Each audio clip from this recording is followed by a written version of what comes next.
Please please make an attempt at least. മോളെ, ആ കൈ വീണ്ടും ഒന്ന് ഉയർത്താൻ നോക്കൂ. Please please try. എപ്പോഴാ കൈ ഉയർത്തിയത്? ഞങ്ങൾ സംസാരിച്ചുകൊണ്ടിരുന്നപ്പോ. എന്ത് സംസാരിച്ചുകൊണ്ടിരുന്നപ്പോഴാ കൈ പൊക്കിയത്? അത് പിന്നെ ഞങ്ങൾ പഴയ കാര്യങ്ങൾ. എക്സാക്ട്ലി എന്താ പറഞ്ഞത്? ചന്ദ്രികോട് ആൽഫി എന്താ പറഞ്ഞുകൊണ്ടിരുന്നത്? അത് പറയൂ. വർമ്മ സാറ് വർമ്മ സാറ് വർമ്മ സാറിന് എന്നെ എന്ത് ഇഷ്ടമാണ്, പിന്നെ ഞാൻ അദ്ദേഹത്തിന്റെ മകനെ പോലാണ്, എന്റെ അച്ഛൻ പോലും സ്നേഹിച്ചിട്ടില്ല, അങ്ങനെ എന്നൊക്കെ പറഞ്ഞു. എന്ന് പറഞ്ഞപ്പോഴല്ല, പിന്നെ ഞാൻ എത്ര ഭാഗ്യവാനാണ് നിന്നെ പോലൊരു പെണ്ണെ കിട്ടാൻ എന്ന് പറഞ്ഞപ്പോ കൈപൊക്കി. എന്നിട്ട് കൈപൊക്കിയിട്ട് എന്റെ കവളത്ത് തൊട്ടു. എക്സലന്റ്. അത് തന്നെ അവളോട് വീണ്ടും പറയൂ. കമോൺ ആൽഫി, അത് തന്നെ പറയൂ. വീണ്ടും അത് റിപ്പീറ്റ് ചെയ്യൂ. പറയൂ. നീ എത്ര ഭാഗ്യവതിയാണ്, ഞാൻ എത്ര ഭാഗ്യവാനാണ്. നീ എത്ര എന്ന് തന്നെയാണോ പറഞ്ഞത്? ഞാൻ എത്ര എന്ന് പറഞ്ഞു, നീ എത്ര, രണ്ടും പറഞ്ഞു. അതും പറഞ്ഞു ഇതും പറഞ്ഞു. അതല്ലേ പറഞ്ഞത്? നേരത്തെ പറഞ്ഞ പോലെ ചന്ദ്രിക നമുക്ക് രക്ഷപ്പെടുത്തണ്ടേ? അതെ. ഞാൻ എത്ര ഭാഗ്യവാനാണ് നിന്നെ പോലെ ഒരു പെൺകുട്ടിയെ കിട്ടാൻ. കൈവക്കൂ പ്ലീസ്. നീ എത്ര ഭാഗ്യവതിയാണ്, ഞാൻ എത്ര ഭാഗ്യവാനാണ്. കൈവക്കൂ പ്ലീസ്. നീ എത്ര. വർമ്മ സാറിനെ പറ്റി പറഞ്ഞില്ലേ? അത് പറയൂ. അത് പറയാൻ പറ്റില്ല. അതെന്താ? അത് പറയാൻ പറ്റില്ല. അതെന്താന്ന് പറയാൻ പറ്റില്ല. വർമ്മ സാറിനെ പറ്റി പറഞ്ഞപ്പോഴല്ല കൈവക്കിയത്. ഞാൻ എത്ര ഭാഗ്യവാനാണ്, നീ എത്ര ഭാഗ്യവൻ എന്ന് പറഞ്ഞപ്പോഴല്ലേ കൈവക്കിയത്. അപ്പൊ അത് പറയുമ്പോഴല്ലേ കൈവക്കാൻ പറ്റുള്ളൂ. കൈവക്കൂ പ്ലീസ്. നേരത്തെ പറഞ്ഞില്ലേ? അതുപോലെ സംഭവിച്ചു. കൈവക്കൂ പ്ലീസ്.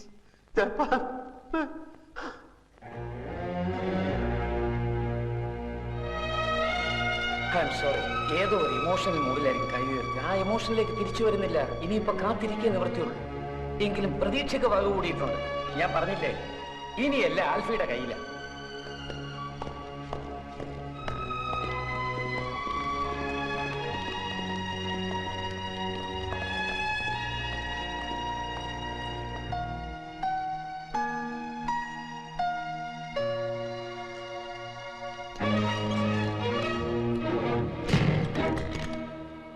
ഞാൻ ചന്ദ്രാറ്റിയുടെ അക്കൗണ്ട് മാറ്റി കൊടുക്കും. ഞാൻ 100 അക്കൗണ്ട് നിന്റെ ഓഫീസ് കുളം തോണ്ടിപ്പിക്കും. ഞാൻ പിന്നെ പിന്നെ പിന്നെ അവിടെ കിടക്കുന്ന സാധനവും മേശയും കസേരയും ഒക്കെ എടുത്ത് വിൽക്കും. ഞാൻ നിന്നെ തന്നെ കൊണ്ട് പിച്ച ചട്ടി എടുപ്പിക്കും. അടിക്കാൻ എടി, ഞാൻ ആൽഫി കൂൽഫി വന്നത് ഞാൻ അപ്പുകൊണ്ട. നിനക്കറിയാം, ഞാൻ നിന്റെ ആൾക്കാരെ ഒക്കെ പറ്റിച്ച്, ഞാൻ ആ ഏണി പെണ്ണിനെ പറ്റിച്ച് നിന്റെ സ്വത്ത് മുഴുവൻ ഞാൻ അടിച്ചെടുത്തോണ്ടോ. എന്നെ അടിക്കടി.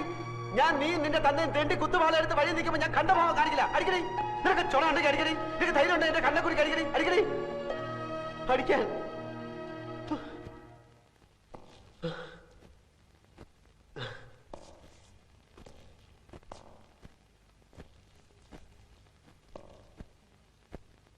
തന്നെ പറ്റിക്കാനോ നിങ്ങളെ ആരെയും ചതിക്കാനോ ഒന്നുമല്ല.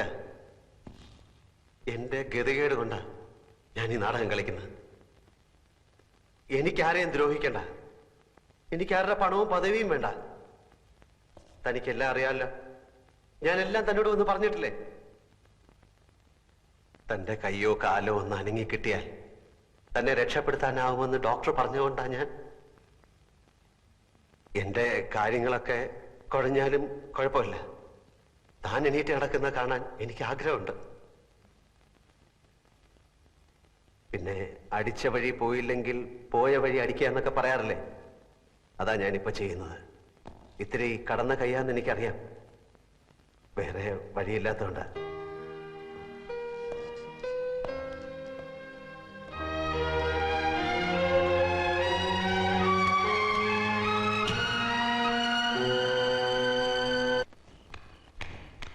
ആ 10 മണിക്കാണ് ട്രെയിൻ. അത് നാളെ 3 മണിക്ക് ബോംബെയിലെത്തും. വെളുപ്പിനെ 5 മണിക്കാണ് ലണ്ടനിലേക്കുള്ള ഫ്ലൈറ്റ്. മനസ്സുണ്ടായിട്ടല്ല, നിന്റെ ഏറ്റവും വലിയൊരു ആഗ്രഹത്തിന് എതിര് നിൽക്കണ്ടല്ലോ എന്ന് വിചാരിച്ചിട്ടാ. ഈ പണവും പ്രതാപവും മാത്രം ഉണ്ടായിട്ട് വലിയ കാര്യമൊന്നുമില്ല. വയസ്സുകാലത്ത് കുട്ടികൾ കൂടെ ഉണ്ടാവണം. അതാ ഏറ്റവും വലിയ കാര്യം. 3 കൊല്ലത്തെ കാര്യല്ലേ ഉള്ളൂ. അത് കഴിഞ്ഞാ ഞാൻ ഇങ്ങോട്ട് തന്നെയല്ലേ വരിക. അത് ഞങ്ങളോടല്ല പറയേണ്ടത്. ദേ തിങ്ങി പൊട്ടി വരുന്ന പുറത്ത് നിപ്പുണ്ട്. അവനൊന്ന് സമാധാനിപ്പിച്ചിട്ട് പോ.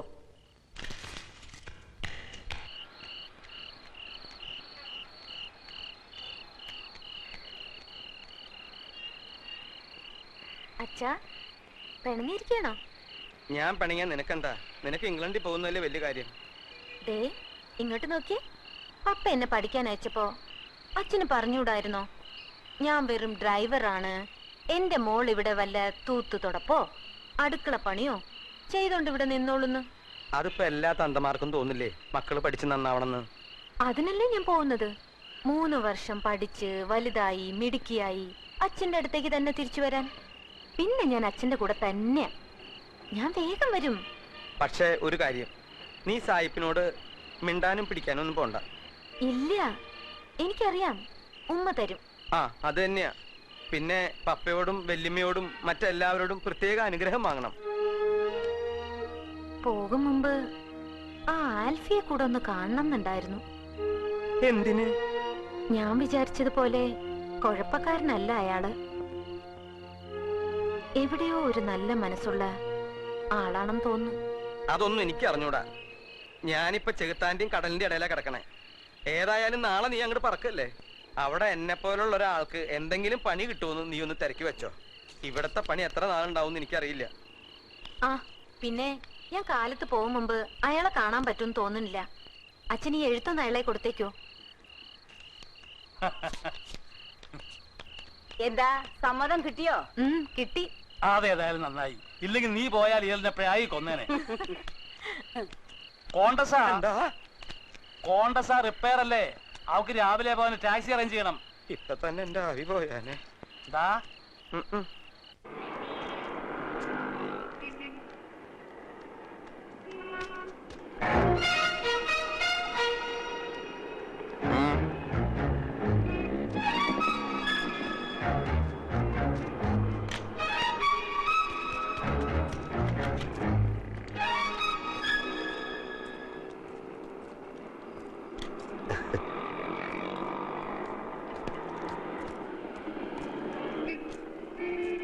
Oh.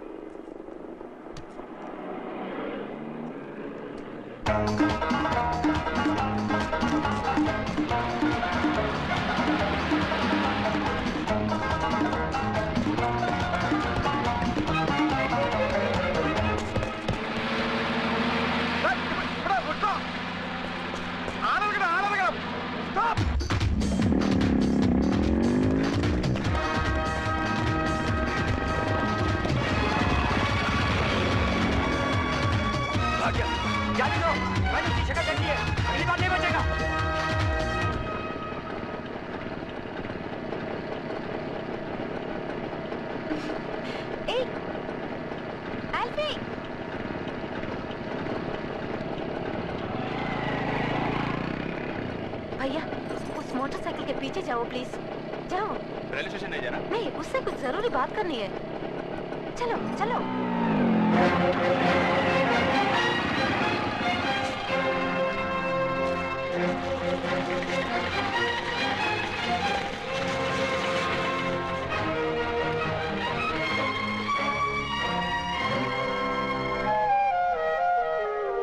Please wait.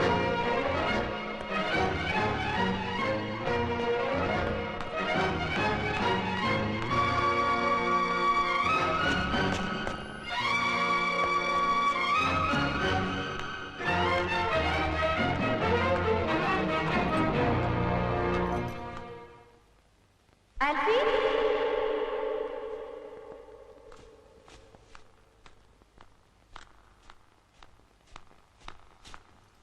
Alfie?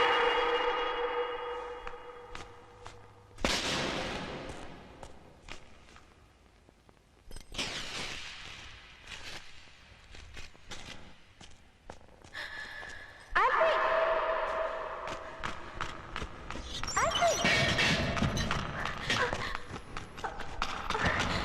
Alfie? Alfie മാങ്ങാത്തൊലി, ഞാൻ ആരാണ്, എവിടാണ് താമസം, എന്താ പണി, ഇതെല്ലാം കണ്ടുപിടിക്കാനാണ് നീ കൂടെ നടക്കുന്നത്. ഞാൻ പറയുന്നത് കേൾക്കൂ പ്ലീസ്. എനിക്കൊരു പുള്ളി കേൾക്കണം. പൊടി. ആൽഫി പ്ലീസ്, ഇതൊന്നും തുറക്കൂ ആൽഫി പ്ലീസ്. ആൽഫി ഞാൻ ഇംഗ്ലണ്ടിലോട്ട് പോവാണ്, എനിക്ക് ട്രെയിനിന് സമയം. പിന്നെ ഇംഗ്ലണ്ടിലോട്ട് ട്രെയിനിലല്ലേ പോണേ? കുറെ നാളായിട്ട് ഞാൻ കേൾക്കുന്നു നീ പോകുന്നു. ഇനി അത് പറഞ്ഞ് നീ എന്നെ പറ്റിക്കണ്ട. ഒരു CBI വന്നിരിക്കുന്നു, അവിടെ കിടക്ക ഒരു പട്ടി നിന്നെ തുറന്നില്ല. ഞാനൊന്ന് കണ്ട് സംസാരിക്കാൻ വന്നതാണ്. ഞാൻ പറയുന്നത് സത്യമാണ്. ആൽഫി പോകരുത്. നിന്നോട് ഞാൻ പല പ്രാവശ്യം പറഞ്ഞ എന്നോട് കളിക്കരുതെന്ന്. ആൽഫി എന്റെ കാര്യങ്ങളൊക്കെ ശരിയാവാൻ കുറെ ദിവസം എടുക്കും. അത് കഴിഞ്ഞിട്ട് നീ പുറത്തിറങ്ങിയാ മതി. അതുവരെ തിന്നാനും കുടിക്കാനും ഉള്ളതൊക്കെ ഞാൻ ഇവിടെ എത്തിക്കാം. 100 കള്ളം പറഞ്ഞാൽ ഞാൻ ജീവിക്കുന്നത്. അതിനിടെ നീ എവിടാന്നൊരു കള്ളം കൂടെ ഞാൻ പറഞ്ഞോളാം.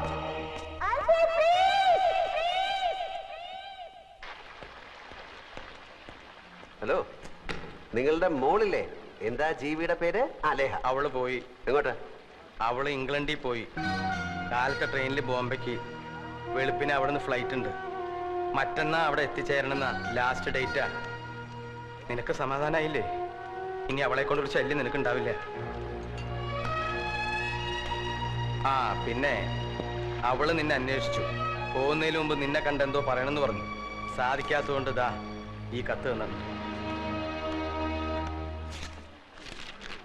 അപ്പുക്കുട്ടൻ എന്ന ആൽഫിക്ക് ഏതോ ചില ചുറ്റുപാടുകളിൽ ആൽഫിയായി പോയതാണ്. ചില നിവൃത്തികേടുകൾ കൊണ്ട് ആൽഫിയായി തുടരുകയാണ്. അത്രയും എനിക്ക് മനസ്സിലായി. ചന്ദ്രയോട് സംസാരിച്ചത് ഞാൻ കേട്ടു. പിന്നെ അപ്പു ഒരിക്കലും ചന്ദ്രയെയോ ചന്ദ്രയുടെ കുടുംബത്തെയോ ഉപദ്രവിക്കില്ലെന്നും അപ്പുവിന് വലിയൊരു മനസ്സുണ്ടെന്നും കൂടി ഞാൻ കണ്ടു, അറിഞ്ഞു. എന്നെ കൊണ്ടുണ്ടായ ഉപദ്രവങ്ങൾക്ക് മാപ്പ്. എല്ലാം കഴിഞ്ഞ് എവിടേക്കെങ്കിലും പോകുമ്പോൾ ആരോടെങ്കിലും എവിടെ ഉണ്ടാവും എന്നൊന്ന് പറഞ്ഞിട്ട് പോണം. ഞാൻ മടങ്ങി വരുമ്പോൾ എനിക്കൊന്ന് വന്ന് കാണാനാ. വെറുതെ ഒരിക്കൽ കൂടി മാപ്പ്.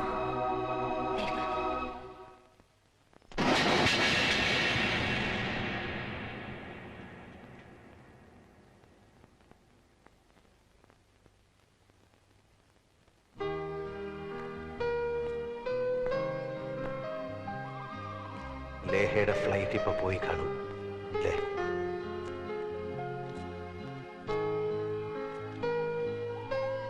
അറിയാം,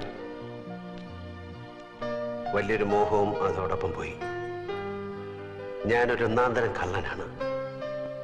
അന്തസ്സും ആഭിജാത്യമുള്ള ഒരു കുടുംബത്തിലാണ് പിറന്നത്. പിന്നെ ഇങ്ങനായി പോയി. ജീവിക്കാൻ വേണ്ടി ചെറിയൊരു കള്ളം പറഞ്ഞാ തുടങ്ങിയത്. പിന്നത് പിടിച്ചു നിർത്താൻ വേറൊന്ന്, പിന്നത് പൊളിയാതിരിക്കാൻ വേറൊന്ന്. അങ്ങനെ കള്ളത്തരങ്ങളുടെ ഒരു കൂമ്പാരത്തിന്റെ മുകളിലാണ് ഞാനിപ്പോ നിൽക്കുന്നത്.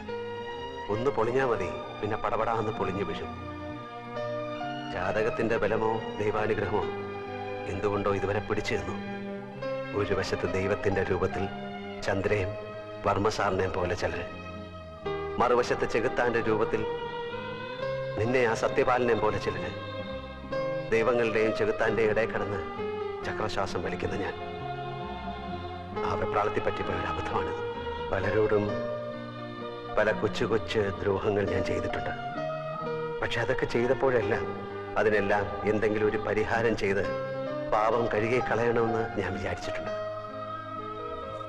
പക്ഷെ ഇത് എനിക്കൊന്നും ചെയ്യാൻ പറ്റില്ലല്ലോ. എങ്ങനെയാ ശിക്ഷിക്കേണ്ടതെന്ന് വെച്ചാൽ ശിക്ഷിക്കാം. ഞാൻ കൈയും കെട്ടി നിൽക്കേ ഉള്ളൂ.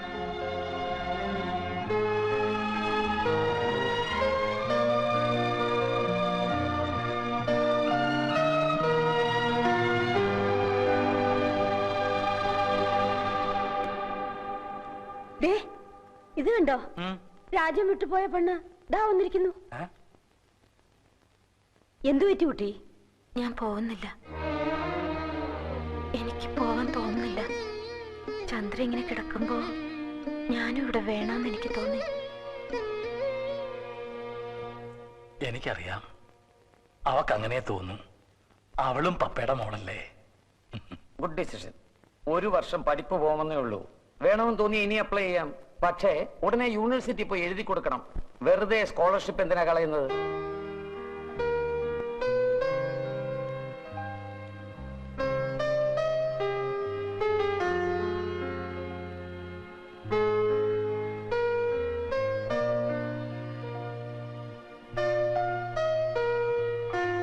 എന്താ എന്നെ ശിക്ഷിക്കുന്നില്ലേ? ഉണ്ട്, ശിക്ഷിക്കണമെന്ന് തന്നെയാ എന്റെ തീരുമാനം. അതിനു മുമ്പ് എനിക്കറിയണം എന്തിനാ ഈ നാടകമൊക്കെയെന്ന്. സൗകര്യമുണ്ടെങ്കിൽ പറഞ്ഞാ മതി.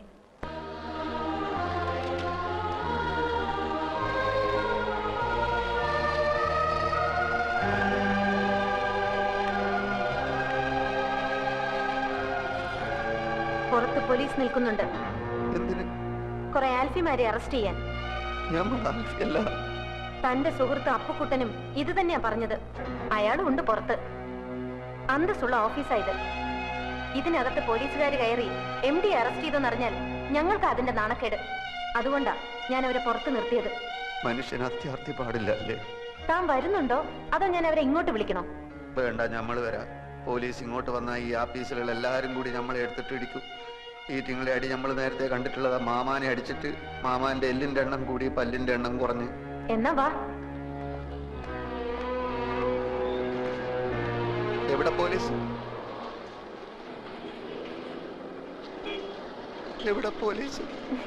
പോലീസില്ല, ഇവിടെ കള്ളന്മാരേ ഉള്ളൂ. ഇത് അരക്കള്ളൻ, ഇത് മുക്കാക്കള്ളൻ, ഇത് മുഴുക്കള്ളൻ. ഇവരെന്താ ഒരുമാതിരി ശവം പോലെ നിൽക്കുന്നത്? ഞാനൊന്ന് വരട്ടി. പുറത്ത് പോലീസ് നിൽക്കുന്നു എന്ന് പറഞ്ഞു. അത് ശരി. പോലീസും പട്ടാളൊന്നുമില്ല, ഞങ്ങൾ നിന്റെ കല്യാണം നടത്താൻ വന്നതാ. വീരാനിക്ക് എണീറ്റ് നടക്കുന്നതിന് മുമ്പ് നടത്തിയില്ലെങ്കിലേ അവളുടെ നിക്കാഹും നിന്റെ മയ്യത്തും അന്ന് ഞാൻ പറഞ്ഞ പോലെ നടക്കൂ. രജിസ്റ്റർ ഓഫീസിൽ പോയി നീ മൈമേനും കൂടി ഇന്ന് ആപ്ലിക്കേഷൻ ഒപ്പിട്ട് കൊടുക്കണം. ആർക്കെങ്കിലും എതിർപ്പുണ്ടോ എന്നറിയാൻ അവർ ഒരാഴ്ച ആ നോട്ടീസ് ബോർഡിലിടും. വീരാനിക്ക് ആശുപത്രി കിടക്കുന്നുണ്ട്, അത് കാണൂല. അത് കഴിഞ്ഞാൽ കല്യാണം. സാക്ഷി ഒന്ന് ഡോക്ടർ മേനോൻ, 2 ലേഹ പോരെ. ഇവളെ നമ്മളെ ശത്രു അല്ലേ? ഇടാ, അതൊക്കെ പണ്ട്. ഇപ്പൊ പടച്ചോന്റെ പുതിയ രൂപ. ആൽഫിക്ക് കുറച്ചാളോട് ആയുസ് നീട്ടി കിട്ടി.